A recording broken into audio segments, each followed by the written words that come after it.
Hello everyone, welcome to Tactim. Today in this video, I'm gonna show you how to hide Facebook friend list. Before starting the video, please subscribe to Tactim. So, let's get started. For this, you have to open your Facebook.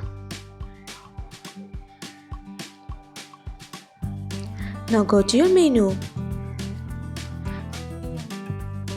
Now press on Settings and Privacy. Click on Settings. Now scroll down. In the option of Audience and Visibility, you'll find here how people find and contact you. Press on this.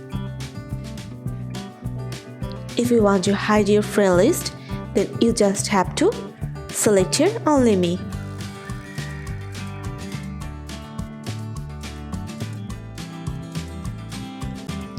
That's it.